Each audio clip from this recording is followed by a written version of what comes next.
বিসমিল্লাহির রহমানির রহিম। আসসালামু আলাইকুম শিক্ষার্থী বন্ধুরা, নিশ্চয়ই তোমরা সবাই ভালো আছো। এই কঠিন সময়ে পরিবারের সকল সদস্যদের সাথে তোমরা বাসায় আছো এবং নিরাপদে আছো। বৈশ্বিক মহামারী ক্রান্তি লগ্নে আমরা শিক্ষার্থী বন্ধু যারা আছি, তোমরা সরাসরি প্রাতিষ্ঠানিক শিক্ষা প্রাপ্তির সুযোগ থেকে সাময়িক বঞ্চিত আছো। আর এই মুহূর্তে তোমাদের জন্য আমার এই ছোট্ট প্রয়াস। আশা করি আজকে যে এই টিউটোরিয়ালটি তোমাদের জন্য আমি তৈরি করেছি, তোমাদের পড়াশোনার ফাঁকে এই টিউটোরিয়ালটা অবশ্যই একটু হলেও কাজে আসবে। তো আর কথা না বাড়িয়ে আমি আমার নির্দিষ্ট টপিকের উপরে এই টিউটোরিয়ালটি শুরু করতে যাচ্ছি। টিউটোরিয়াল উপস্থাপনে আছি আমি Mir Shafiul Islam, instructor tech, department of electronics, Chittagong Mahila polytechnic institute. আজকে আমাদের টিউটোরিয়ালের বিষয়বস্তু হচ্ছে ইলেকট্রিক ইঞ্জিনিয়ারিং ফান্ডামেন্টাল। এই কোর্সের চ্যাপ্টার 4 অর্থাৎ অধ্যায় 4-এর কারশফস লর উপরে। আমাদের অধ্যায় 4-এর কারশফ সূত্রর যে বিষয়গুলো নিয়ে আলোচনা আছে বা সিলেবাস আছে, সেই বিষয়গুলো হচ্ছে কারশফের কারেন্ট ল সম্পর্কে আলোচনা আছে, কারশফের কারেন্ট লর ব্যাখ্যা, কারশফের ভোল্টেজ ল, কারশফের ভোল্টেজ লর ব্যাখ্যা এবং সবশেষে কারশফের যে দুটি সূত্র আছে সেগুলো নিয়ে কিছু গাণিতিক সমস্যা। আমরা এর আগে যে অহমের সূত্র নিয়ে আমরা আলোচনা করেছি, তোমরা নিশ্চয়ই অহমের সূত্র দেখেছ। খুবই সহজ কিছু ডিসি সার্কিটের ভোল্টেজ, কারেন্ট, রেজিস্ট্যান্স বের করার ব্যাপারে অহমের সূত্র বেশ কার্যকরী। কিন্তু ইলেকট্রিক ইঞ্জিনিয়ারিং ফান্ডামেন্টাল বা ইলেকট্রিক্যাল কিছু সার্কিট আছে, কিছু জটিল বর্তনী আছে, যেগুলো অহমের সূত্র দিয়ে সমাধান করা খুবই কষ্টকর। এই জটিল বর্তনীর কারেন্ট, শাখা ভোল্টেজ, শাখা কারেন্ট এইসব বের করার ব্যাপারে কারশফের সূত্র খুবই উপযোগী। আর এই জটিল নেটওয়ার্কের সমাধানের জন্য, সহজ করবার জন্য যে বিজ্ঞানী দুটি সূত্র দিয়েছেন তিনি হচ্ছেন জার্মান পদার্থবিদ গুস্তাভ রবার্ট কারশফ, এবং তার নাম অনুসারে এই সূত্র দুটি নামকরণ করা হয়েছে। কারশফের কারেন্ট সূত্র বা অনেক ক্ষেত্রে পয়েন্ট সূত্র বলা হয়, আরেকটি হচ্ছে কারশফের ভোল্টেজ সূত্র বা মেশ সূত্র। আমরা এগুলোকে যখন ব্যাখ্যা করব তখন খুব সংক্ষেপে আমরা শর্টকাটে বলবো। কারশফের কারেন্ট সূত্রের ক্ষেত্রে কেসিএল কারশফস কারেন্ট ল, আর ভোল্টেজ সূত্রের ক্ষেত্রে সহজে আমরা শর্ট ফর্মে বলবো কেভিএল কারশফস ভোল্টেজ ল। তো আমাদের ভিডিওতে এই দুটি সূত্র নিয়ে বিস্তারিত আলোচনা থাকবে। তো কারশফের এই দুটি সূত্রর স্টেটমেন্ট বা বিবৃতিটা কী ছিল? কারেন্ট সূত্রে বলা হয়েছে কোনো ইলেকট্রিক্যাল নেটওয়ার্কের নোড বা জাংশনে আগত কারেন্ট ও নির্গত কারেন্টের বীজগাণিতিক যোগফল শূন্য বা বীজগাণিতিক সমষ্টি শূন্য হবে। ভোল্টেজ সূত্র বা মেশ সূত্রে বলা হয়েছে কোনো একটি বদ্ধ লুপের ভোল্টেজ উৎস এবং প্রত্যেক রেজিস্ট্যান্সের ভোল্টেজ ড্রপের বীজগাণিতিক যোগফল শূন্য হবে। ইকুয়েশনকে দেখানো হয়েছে EMF plus summation of IR equal 0। Summation of EMF হতে পারতো, কারণ একটা লুপে একের অধিকও ইএমএফ থাকতে পারে, ইএমএফ সোর্স। ইএমএফ এর পূর্ণরূপ হচ্ছে ইলেকট্রোমোটিভ ফোর্স, আর সামেশন অফ আইআর বলতে বোঝানো হচ্ছে প্রত্যেকটা রেজিস্টরে যে ওহমের ভোল্টেজ ড্রপটা হয় ভি ইকুয়াল টু আইআর, প্রত্যেকটা রেজিস্টরে যে ভোল্টেজ ড্রপ আইআর সেগুলোর সমষ্টি, বীজগাণিতিক সমষ্টি শূন্য হবে একটা বদ্ধ লুপের ক্ষেত্রে। তো আমরা প্রথমেই কারশফের প্রথম সূত্র কারশফের কারেন্ট ল বা কেসিএল নিয়ে আলোচনা করব। কারশফের কারেন্ট সূত্র তো আমরা আগে বলছি, একটা ইলেকট্রিক্যাল নেটওয়ার্ক বা নোড বা জাংশনে আগত কারেন্ট নির্গত কারেন্টের বীজগাণিতিক যোগফল শূন্য হবে, অর্থাৎ সামেশন অফ আই ইকুয়াল 0। আমাদের এই স্লাইডের ডান পাশে যে চিত্রটি দেখতে পাচ্ছ, এখানে একটি জাংশন বা পয়েন্ট দেখানো হয়েছে, যেটা এ দিয়ে আমরা ইন্ডিকেট করেছি। এই পয়েন্টে বেশ কিছু কারেন্ট প্রবেশ করছে এবং বেশ কিছু কারেন্ট বিভিন্ন শাখা দিয়ে নির্গত বা বের হয়ে যাচ্ছে। তো আমরা এই কারেন্টগুলোকে যদি ইকুয়েশন আকারে দেখাই এই বিন্দুতে, এই নোডটাতে, তাহলে কারশফের কারেন্ট অনুযায়ী আমরা পাই I1 minus I2 plus I3 minus I4 minus I5 plus I6 minus I7 plus I8, এই যে 8টি কারেন্ট, এইটা বীজগাণিতিক সমষ্টি শূন্য। এখন প্লাস মাইনাস এই বিষয়গুলো আসছে যথাযথ নোটেশনের মাধ্যমে। আমরা তোমাদের শিক্ষার্থী তোমরা যারা আছো তোমাদের বুঝের সুবিধার্থে বলছি, আমরা প্লাস চিহ্নগুলো ব্যবহার করছি এই পয়েন্টে বা জাংশনে যে কারেন্টগুলো প্রবেশ করছে, প্রবেশ এবং নির্গত এইগুলো আমরা অ্যারো চিহ্নতে দেখিয়েছি। যেমন I1 এই নোডে প্রবেশ করছে, I2 নোড থেকে বের হয়ে যাচ্ছে। নিশ্চয়ই অ্যারোগুলো দিয়ে তোমরা বুঝতে পারছো। তো জাংশনে যে সকল কারেন্ট প্রবেশ করবে সেগুলো আমরা প্লাস চিহ্ন দিয়ে বা ধনাত্মক চিহ্ন দিয়ে বুঝিয়েছি, এবং জাংশনে যে কারেন্টগুলো নির্গত বা বের হয়ে যাচ্ছে সেগুলো মাইনাস চিহ্ন। তো যথাযথ প্লাস মাইনাস চিহ্ন ব্যবহার করে আমরা যদি বীজগণিত সমষ্টি করি সেগুলো অবভিয়াসলি সেগুলো শূন্য হবে। আমরা যদি ধনাত্মক কারেন্ট অর্থাৎ প্লাস চিহ্নের যে আমরা রাশিগুলো আছে সেগুলো এক জায়গায় এবং মাইনাস চিহ্নের যেগুলো রাশিগুলো আছে সেগুলো এক জায়গায় যদি করি তাহলে আমরা এরকম একটা ইকুয়েশন পাই। এবং এই লাইনটিকে যদি পক্ষান্তর করে আমরা এই যে শেষ লাইনটাতে দেখাতে পারি এটা সমান, আমরা যদি ডান পাশে নিয়ে যাই অংশটাকে তাহলে প্লাস আকারে এভাবে দেখানো হয়।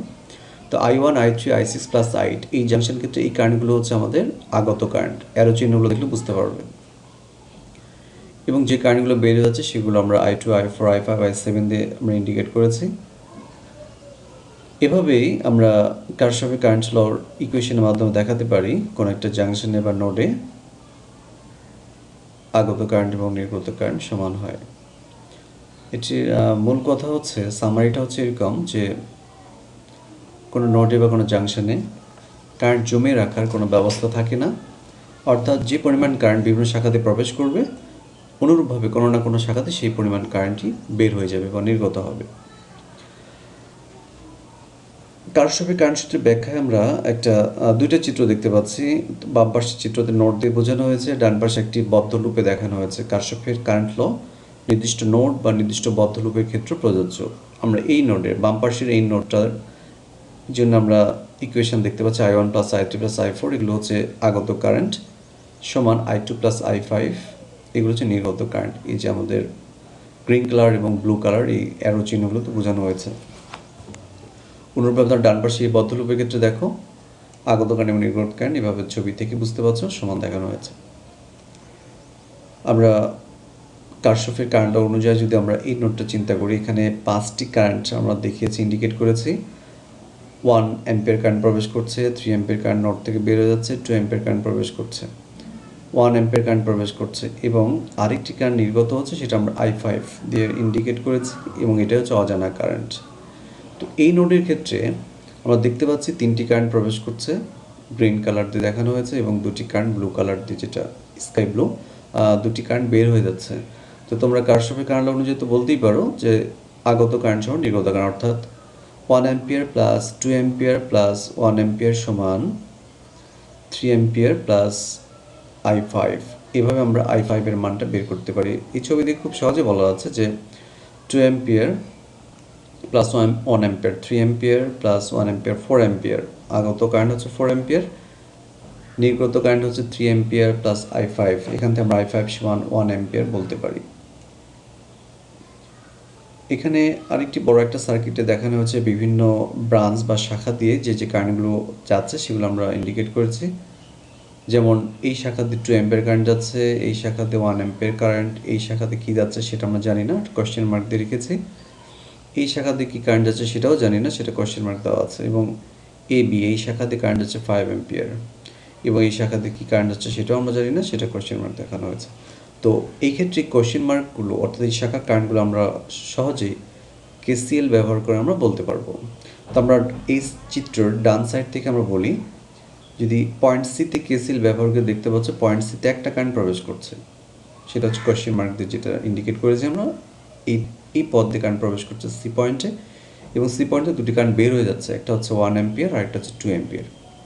তো এখান থেকে খুব সহজে বলা আছে যে কারেন্টটি আসছে সেটাই তো বের হয়ে যাচ্ছে দুটো শাখা দিয়ে, তাহলে দুটো শাখাতে যে বের হচ্ছে সেটা হচ্ছে 3 অ্যাম্পিয়ার, তাহলে বুঝতে হবে অবশ্যই এই শাখাতে 3 অ্যাম্পিয়ার কারেন্ট প্রবেশ করছে। সুন্দর। এখন আমরা পয়েন্ট বিতে যদি KCL ব্যবহার করি তাহলে আমরা দেখতে পাচ্ছি এই পয়েন্ট দিয়ে কারেন্ট হচ্ছে 3 অ্যাম্পিয়ার, আমরা কিছুক্ষণ আগে বের করছি 3 অ্যাম্পিয়ার। এই পথ দিয়ে বা এই শাখাতে কতটুকু যাচ্ছে আমরা জানি না, কিন্তু মজার ব্যাপার বি পয়েন্টে কতটুকু কারেন্ট প্রবেশ করছে সেটা জানা, 5 অ্যাম্পিয়ার। তো 5 অ্যাম্পিয়ার কারেন্ট প্রবেশ করছে, একটা পথ দিয়ে 3 অ্যাম্পিয়ার কারেন্ট যাচ্ছে, তাহলে অপর পথ দিয়ে অবশ্যই 2 অ্যাম্পিয়ার, বাকি কারেন্ট 2 অ্যাম্পিয়ার যাবে। আমরা এখানে KCL থেকে বলতে পারবো ইকুয়েশন আকারে। এখন এ পয়েন্টে যদি আমরা কেসিএল ব্যবহার করি, এখানে একটি শাখা প্রবেশ করেছে এবং আরেকটা শাখাতে কারেন্ট বের হয়েছে। এখানে আগত কারেন্টের রাস্তা একটি, পথ একটি এবং নির্গত কারেন্টের পথ একটি, তাহলে সেই হিসাবে অবশ্যই আগত কারেন্টের পথ যেহেতু একটি, এটা দিয়ে যে কারেন্ট প্রবেশ করবে, নির্গত পথ এটা, সেই কারেন্টই বের হয়ে যাচ্ছে। তো আমরা নির্গত পথ যেটা, যে পথ দিয়ে কারেন্ট নির্গত হচ্ছে, বের হয়ে যাচ্ছে, সেটা 5 অ্যাম্পিয়ার দেখতে পাচ্ছি। তাহলে অবশ্যই এই পথ দিয়ে 5 অ্যাম্পিয়ার কারেন্ট প্রবেশ করবে। তো এগুলো হচ্ছে কেসিএল এর খুব সহজ সহজ প্রবলেম, যেগুলো আমরা সলিউশনগুলো দেখলাম। কেসিএল খুবই সহজ একটা সূত্র এবং এর সাহায্যে খুব সহজে কোনো জাংশনে জানা রাশিগুলো দিয়ে অজানা রাশি বা অজানা কারেন্ট বের করা যায়। আমরা এখন কারশফের ভোল্টেজ সূত্র নিয়ে আলোচনা করবো। এটা কম্পারেটিভলি কারশফের কারেন্টের থেকে একটু কঠিন হবে, তারপরে সহজ করে বুঝিয়ে বললে অবশ্যই তোমাদের কাছে খুব ইজি মনে হবে। কারশফের ভোল্টেজ হলো, যেটা আমরা সংক্ষেপে কেভিএল বলি। কারশফের ভোল্টেজ সূত্র আমাদের এখানে আলোচনায় থাকবে। এটার সূত্র বিস্তারিত আলোচনা, ব্যাখ্যা এবং এই সূত্রের সাহায্যে কীভাবে আমরা সমাধান করবো তার কলাকৌশল, এবং এই সূত্রের সাহায্যে বেশ কিছু গাণিতিক সমস্যা আমরা সমাধান করবার চেষ্টা করব। কারশফের ভোল্টেজ সূত্রে বলা হয়েছে, কোনো ক্লজড লুপ বা বদ্ধ লুপে উপস্থিত সবগুলো ভোল্টেজের বীজগাণিতিক যোগফল শূন্য হবে। সবগুলো ভোল্টেজের বীজগাণিতিক যোগফল। তো একটা লুপে আমরা দুই ধরনের ভোল্টেজই পাই। একটা হচ্ছে ইএমএফ জনিত, যেটা হচ্ছে ভোল্টেজ সোর্স বা বৈদ্যুতিক সোর্স, আরেকটা হচ্ছে বিভিন্ন রেজিস্টার বা শাখাগুলোতে যে ভোল্টেজ ড্রপ হয় সেগুলো। তো সেগুলোর বীজগাণিতিক সমষ্টি শূন্য হবে একটা নির্দিষ্ট বদ্ধ লুপের জন্য। আমরা অন্যভাবে বলতে পারি, একটা নির্দিষ্ট বদ্ধ লুপে যে পরিমাণ ভোল্টেজের পরিবর্তন হয় তার পরিমাণ শূন্য হবে।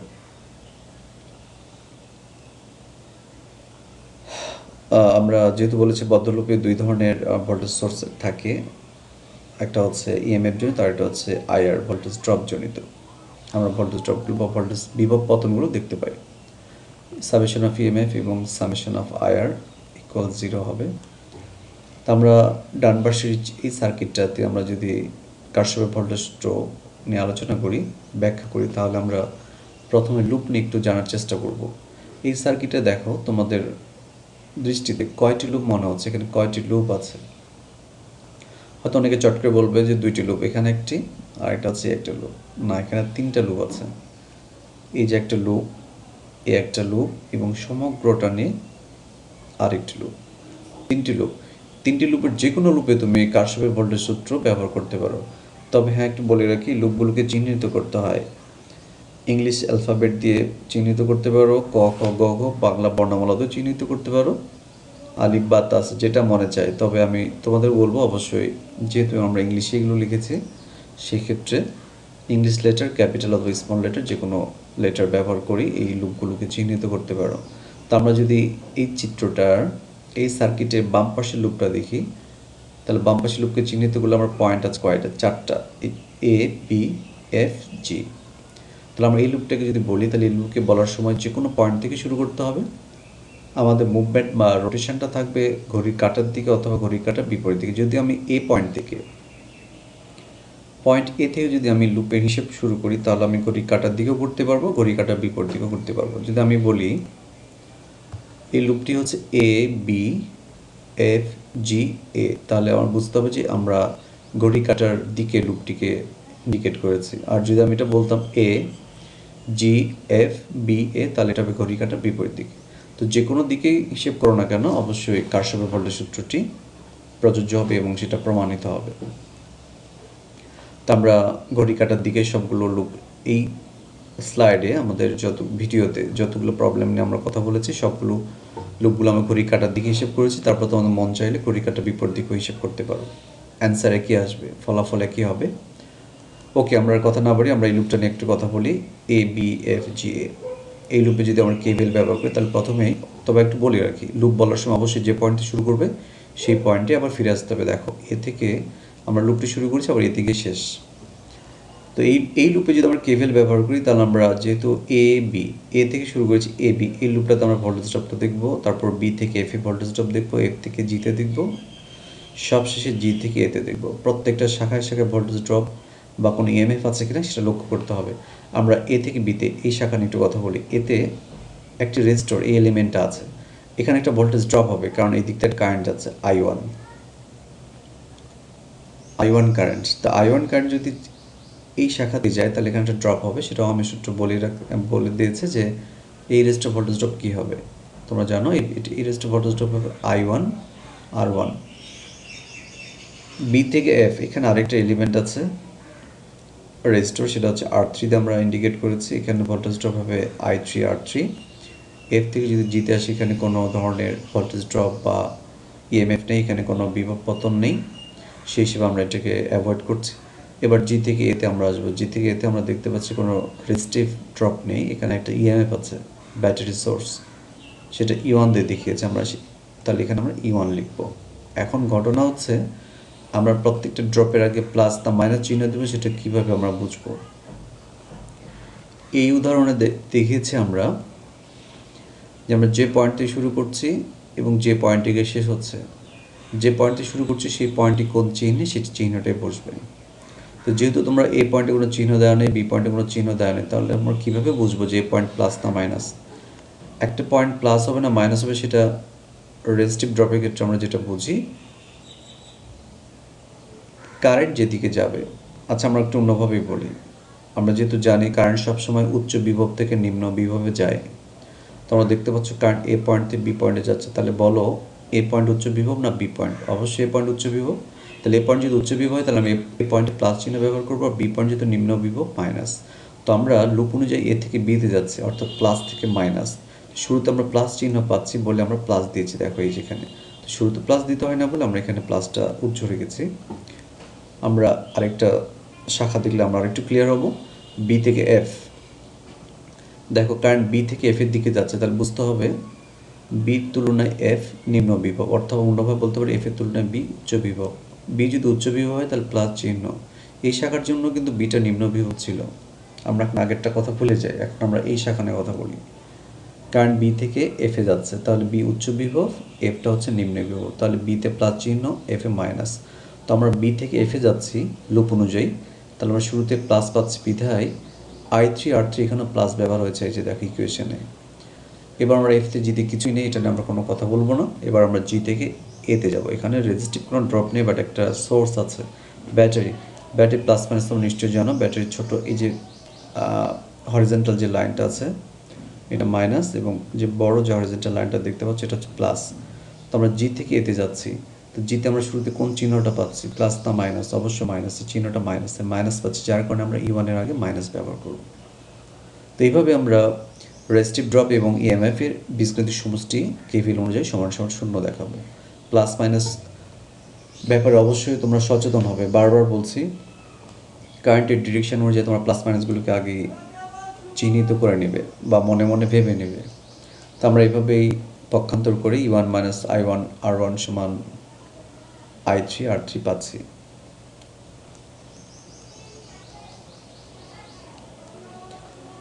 এভাবে আমরা একটা লুপে আমরা একটা ইকুয়েশন পেলাম। তো এখন এই যে শাখা current I1 I2 I3 কারশফ voltage লর সাহায্যে আমরা শাখা কারেন্ট যে বের করি, এই শাখা কারেন্ট বের করার জন্য তোমাদের দুইটা তিনটা এই ধরনের ইকুয়েশন লাগবে। আমরা একটা লুপ থেকে একটা ইকুয়েশন বের করেছি I1, এখন আরেকটা লুপ নিব, আরেকটা ইকুয়েশন বের করবো। এইভাবে দুটো ইকুয়েশন বা তিনটে ইকুয়েশন সমাধান করে আমরা শাখা কারেন্টগুলো বের করি। ওকে, আমরা পরের স্লাইডে যাচ্ছি।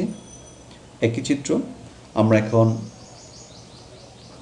CBFTC, আমরা এই সার্কিটের ডান পাশের লুপটি আমরা বিবেচনা করছি। দেখো লুপটি আমরা কিন্তু এবার ঘড়ি কাঁটার বিপরীত দিকে হিসেব করছি। CBFDC, এখানে যদি আমরা কেভিএল ব্যবহার করি তাহলে আমরা প্রথমে সি থেকে বি হিসেব করব। সি থেকে বি, এখানে ভোল্টেজ ড্রপ হচ্ছে I2 R2, আমরা কি ভোল্টেজ ড্রপ বের করে নেব, পরে প্লাস মাইনাস চিহ্নের ব্যাপার পরে আসছে। এবার বি থেকে এফে আমরা ভোল্টেজ ড্রপ দেখতে পাচ্ছি I3 R3, এফডিতে কিছু নেই, ডি থেকে সিতে আছে E2। এখন প্লাস মাইনাসটা আমরা যদি আমরা এটাই শুরুটাই বলি, I2 R2-র ক্ষেত্রে অবশ্যই প্লাস হবে, কারণ আমরা প্লাস থেকে মাইনাস যাচ্ছি, শুরুতে প্লাস পেয়েছি। বি থেকে এফ, এখানে শুরুতে প্লাস পাচ্ছি বলে এটারও I3 R3 আগে প্লাস হবে, দেখতে পাচ্ছ এখানে। এবার আমরা ডি থেকে সিতে যাব। ডিতে শুরুতে আমরা ইএমএফ এর আগে মাইনাস পাচ্ছি, নেগেটিভ টার্মিনাল, যার কারণে আমরা মাইনাস দিচ্ছি। এইভাবে আমরা প্রথম ইকুয়েশনটি আমরা এই যে এই লুপটা ডান পাশে এই লুপটা আমরা ইকুয়েশনটা পেয়েছি I2 R2 plus I3 R3 minus E2 equal 0। এখন I3 পরিবর্তে আমরা কি লিখতে পারি? i3। এখানে যদি আমরা অজানা রাশি হচ্ছে তিনটা i1 i2 i3, কিন্তু আমরা তিনটা অজানা রাশিকে আমরা দুটো অজানা রাশিতে কনভার্ট করতে পারি, কারণ এই তিনটে যে কোনো দুটো জানা থাকলে আমরা আরেকটা বের করতে পারি। তিনটা অজানা রাশিতে যদি তুমি ইকুয়েশন তৈরি করো তাহলে অবশ্যই তিনটি ইকুয়েশন আসবে, আর যদি দুটো অজানা রাশি হিসেব করে করো তাহলে অবশ্যই দুটি ইকুয়েশন আসবে। আমি তোমাদের সাজেস্ট করব দুটি অজানা রাশি বিবেচনা করে, সেটা i1 i3 হতে পারে, i1 i2 হতে পারে, i2 i3 হতে পারে। এই দুটো অজানা রাশি হিসেব করে যদি তোমরা ইকুয়েশন দুটি তৈরি করো তাহলে তোমাদের সমাধান করা সহজ হবে। এখানে আমরা তাই করেছি।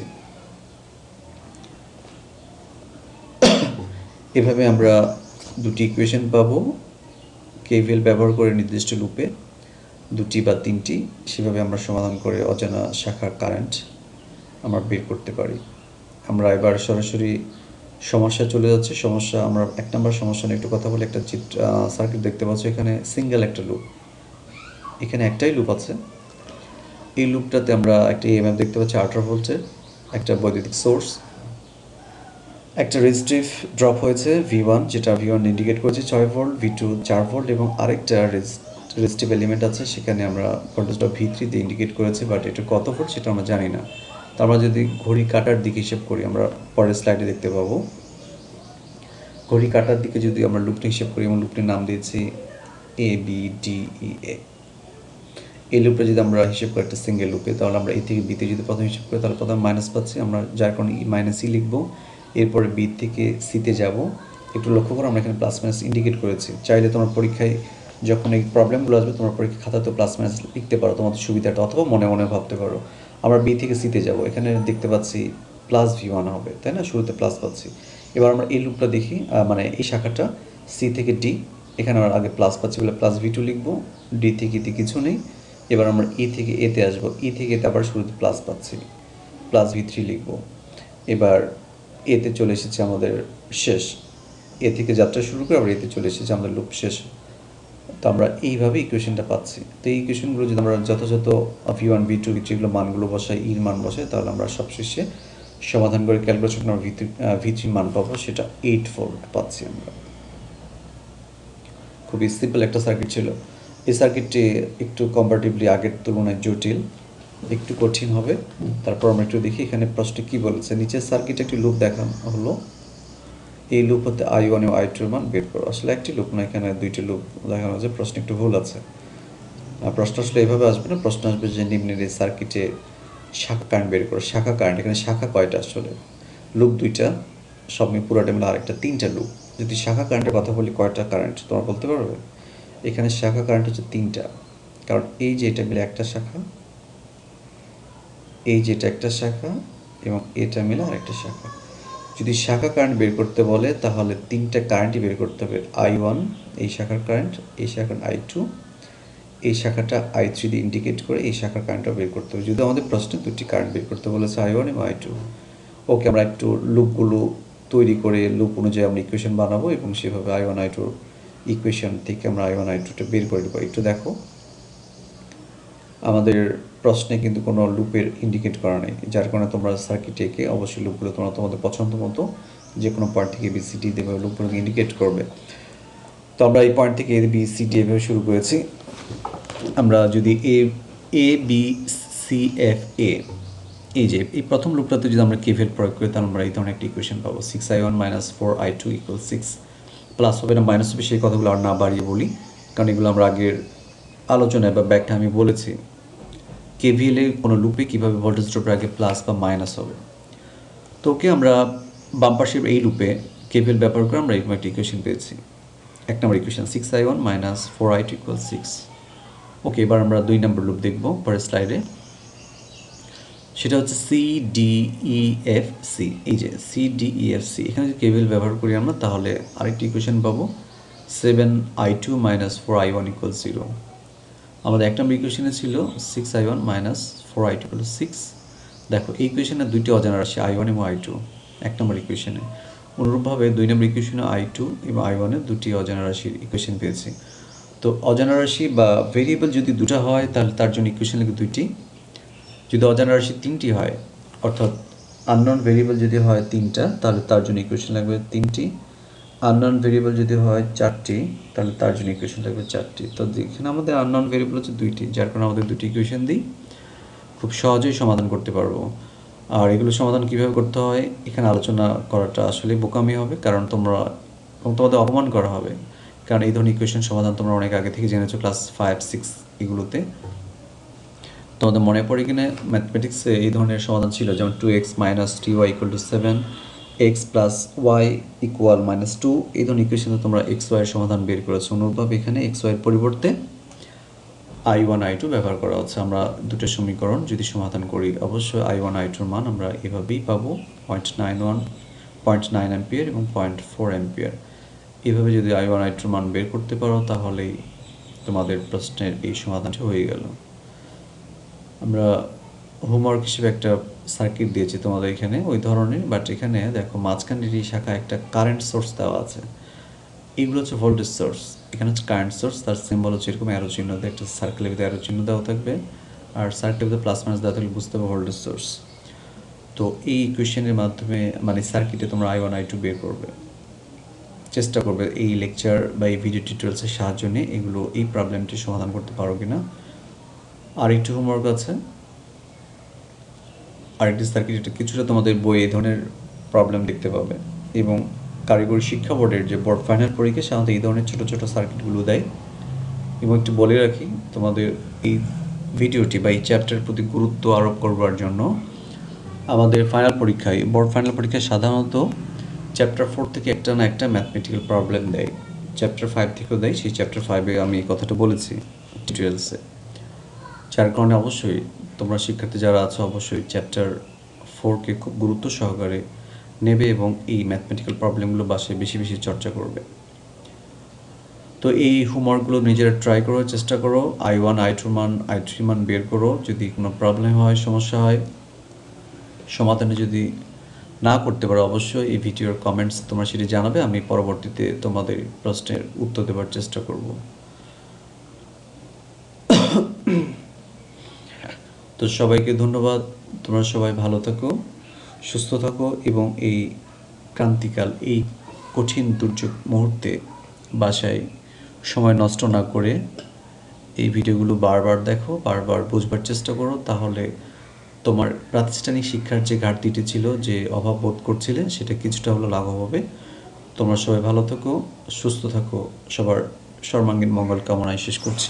আল্লাহ হাফেজ।